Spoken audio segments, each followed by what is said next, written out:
है वो ये है कि हम सबको इस प्लेटफॉर्म के ऊपर इकट्ठा होना है। अभी जो बात हम सुन रहे हैं असूली तौर पर तो दुरुस्त है, पर उसका नतीजा ये निकलेगा कि फर्दर स्प्लिट होगी। पहले सबसे बड़ी स्प्लिट आपके सामने नजर आई कि वो लोग जो हुकूमत के साथ थे वकला और जो हुकूमत के खिलाफ थे। जो हुकूमत के साथ थे उनकी तादाद ना होने के बराबर थी और उनके साथ जो हुआ वो मिसाल है और तारीख उसको रकम वो उसकी तारीख रकम हो चुकी है। फिर जब वो मामला आगे सुप्रीम कोर्ट तक गया तो सेकंड कू के बाद आपको ये पता चल गया कि जुडिशरी के अंदर जजेस की कितनी बड़ी डिवीजन थी।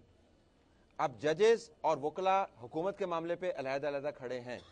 मेजॉरिटी जो है वो हक के साथ है और दूसरी जो माइनॉरिटी है वो दूसरी तरफ है। अब सियासी मामले के ऊपर भी आपको एक स्प्लिट नजर आ रही है।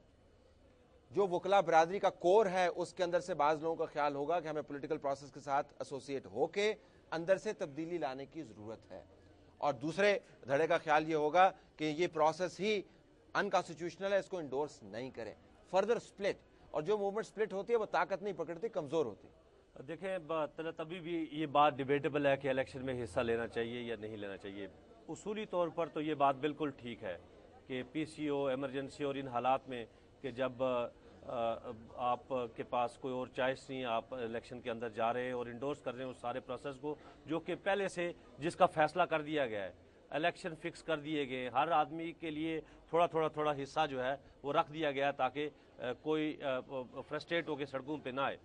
लेकिन इन हालात में भी मैं ये समझता हूँ कि अगर अपोजिशन मिल के, चाहे अल्लाह हदायत दे बेनज़ीर भुट्टो साहिबा को, नवाज शरीफ साहब को, काजी हुसैन अहमद साहब को, और सबसे ज़्यादा दुआ करनी चाहिए मौलाना फजल रहमान साहब के लिए कि अल्लाह ताला उन्हें इस सिलसिले में हदायत की। अगर ये लोग सारे इकट्ठे हो जाए, मैंने आपको पिछले प्रोग्राम में भी कहा था ऐसी दुआ मांगे जो कबूल होती है। चलें कोई ऐसी बात नहीं है, खुदा किसी वक्त भी किसी को भी हदायत दे सकता है। ठीक है, ठीक है। अगर तो अपोजिशन के सारे लोग एक प्लेटफॉर्म के ऊपर आ जाए और वो ये कहें कि बायकॉट करनी है तो फिर तो ठीक है बायकॉट। यहाँ पर फिर क्या होगा, हर पार्टी 1980 जैसे पीपल्स पार्टी के लिए बड़ा अहम मौका है कि वो जब भी उनसे बात करें बायकॉट, वो कहते हैं जी हम 85 वाली पोजीशन नहीं चाहते, इसलिए कि 85 में पीपल्स पार्टी ने एमआरडी की जमातों ने बायकॉट किया। उसका नतीजा क्या निकला, गैर जमाती इंतखाबात हुए, बरादरी की बुनियाद पर, इलाके की बुनियाद पर, नंबरदारी की बुनियाद पर, जागीरदारी की बुनियाद पर लोग जो सामने आए, और आज वो लोग कैरेक्टर्स हैं 85 की असम्बली के लोग। ये शेख साहब जो हमें तोहफा मिला है ये पिंडी में, ये 85 के उस असम्बली के अंदर आया है। तो ये अगर आप बाइकआउट करेंगे तो आप चाहते हैं कि अगर शेख रशीद जैसे लोगों को 6-6, 7-7 मरतबा इस कौम के ऊपर आप सवार करना चाहते हैं तो बाइकआउट करके चले जाएं, क्योंकि ये शेख रशीद तो खत्म हो चुका है, ये शायद इसका आखिरी इलेक्शन हो और यहाँ इसमें शायद पिंडी के अवाम उसको आखिरी मरतबा रुसवा करके भेजें। लेकिन हो नहीं सकता।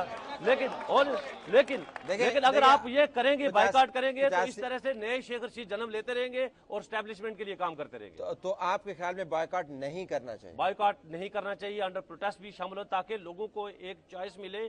देखें या तो अगर आप बाइकआउट करके एक सिंगल पॉइंट एजेंडा जो है यकनिकाती एजेंडा एहतजाज और बाइकआउट करें, फिर तो उसमें जान पड़ सकती है, कौम आपके सामने, सिविल सोसाइटी साथ है, मीडिया इस वक्त साथ है, तो आप तो तब्दीली ला सकते हैं। आपके पास मैं गो बैक टू सिद्दीकी साहब, this is an important point. देखें बहुत सारे जो सीनियर जज साहिबान से मेरी जो बात हुई है पिछले दिनों में, उनमें से चंद एक बड़े मोतबर नाम हैं, उन्होंने एक आर्गुमेंट पेश किया जो शायद पब्लिकली आर्गुमेंट वो नहीं दे सकते, प्राइवेटली वो शेयर करते हैं हमारे साथ।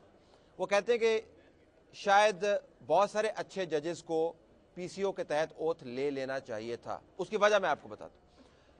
कहते कि जब आपने पहले पीसीओ के तहत ओथ नहीं लिया तो बहुत अच्छे जजेस की खेप निकल गई और एक ऐसा बेंच सामने आया जिसके अंदर घुसपैठिए मौजूद हैं। दूसरी मरतबा पीसीओ के तहत आपने ओथ नहीं लिया तो 60 हाईएस्ट कैलिबर जजेस have left and they have opened up the field to people who are going to stay with us for another 10-15 years unfortunately। तो अच्छा माल जो है आप जुडिशियल सिस्टम से निकाल देते हैं तो बेहतर होता कि आप पीसीओ के तहत ये कड़वा घूंट भरते, ओथ लेते और अंदर से रह के निज़ाम को तो मजबूत रखते, क्योंकि मुशर्रफ साहब ने चले जाना है, हर शख्स फानी है, लेकिन निज़ाम की मजबूती के लिए लाजमी था कि उन लोगों के पास न छोड़ें जिनको शायद अपनी जजमेंट लिखने के लिए भी 2 अफराद का सहारा चाहिए। What is your take on this? Talat भाई देखें, हर स्टेज होती है किसी बात की। कोई स्टेज होती है जब आप अक्लो खरद की बात करते हैं, لیکن کوئی مقام ایسا آتا ہے جب آپ کو دستے جنو بنانا پڑتا ہے. یہ وہ مقام ہے جب آپ کو اپنا دستے جنو بڑھانا ہے, اور اس وقت عقل و خرد کی بات جو ہے وہ نہ ان کو دوسرے طرف والوں کو سمجھ آتی ہے, نہ اس وقت اس کی ضرورت ہے.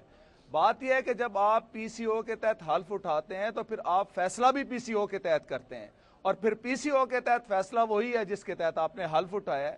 تو یہ روایت جو ہے اس کو ختم ہونا چاہیے, یہ مناسب نہیں ہے. اور ہم یہ سمجھتے ہیں کہ جن جج صاحبان نے آفر کے باوجود اس طرح پی سی او کے تحت حلف اٹھانے سے اپنے آپ کو گریز رکھا ہے, وہ قابل تحسین ہے, وہ ہمارے ہیرو ہیں, اور ہم ان کو سلام پیش کرتے ہیں. ہمیں جو مسلطوں میں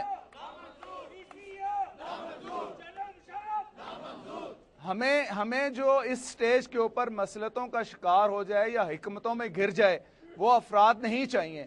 ہم بالکل اس بات کے اوپر یہ سمجھتے ہیں کہ جن جج صاحبان نے حلف نہیں اٹھایا انہوں نے بالکل صائب فیصلہ کیا ہے, اور وہ اس وقت جو ہے وہ پوری قوم کی ایک آواز کے تحت فیصلہ ہے. وکلاء برادری یہ سمجھتی ہے, وکلاء برادری پوری طرح اس بات کو سمجھتی ہے کہ پہلے جب بھی پی سی او کے تحت حلف ہوتے رہے اس وقت ایک موومنٹ نہیں تھی, اس وقت پوری ایک موومنٹ موجود ہے. پوری قوم جو ہے ان جج صاحبان کے ساتھ کھڑی ہے جنہوں نے اس کے تحت حلف اٹھانے سے جو ہے انکار کیا ہے, اور انشاءاللہ جن کو آپ نے گھس بیٹھیے کہا ہے ان کو وہاں پر بھی رہنے نہیں دیا جائے گا, اور وہ ان کو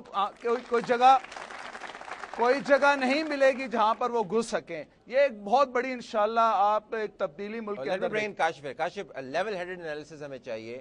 صدیقی صاحب نے یہ بات کی وہ ہمیں سمجھ آتی ہے, لیکن بات کو آگے بڑھانے کا طریقہ یہ ہے کہ اس کا کاؤنٹر دیا جائے. دیکھیں ایک طرف تو آپ نے تمام ججز کو, آپ کے پاس 60 ہیروز ہیں, ایک ایسا ملک جو ہر وقت ہیروز کی تلاش میں رہتا ہے, سڈنلی اس کو ہیروز کی ایک کھیپ مل گئی ہے. بڑی اچھی بات ہے, انسپریشن بھی ہے, اور اپنی کرسی کو چھوڑنا, طاقت کو چھوڑنا, اپنی نوکری کو چھوڑنا, رزق کو چھوڑنا, تمام کیریئر کو سیکریفائز کرنا, that's a big thing. یہ تو ہوئی اچھی بات. لیکن عملی طور پہ اگر آپ آئیں, bars do not have a partner in the judiciary now. اس وقت پی سی او کے تحت جن ججز نے حلف اٹھایا ہوا ہے وہ بار کے مہربان نہیں ہیں.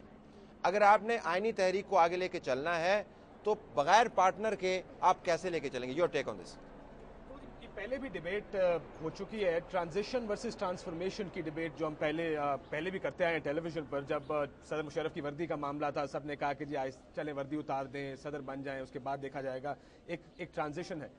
آپ جو بات کریں پی سی او کے تحت ججز کو حلف لینا چاہیے تھا. اگر آپ اس نظام کو بدلنا چاہتے ہیں پھر حلف لینے سے نظام نہیں بدل سکتے.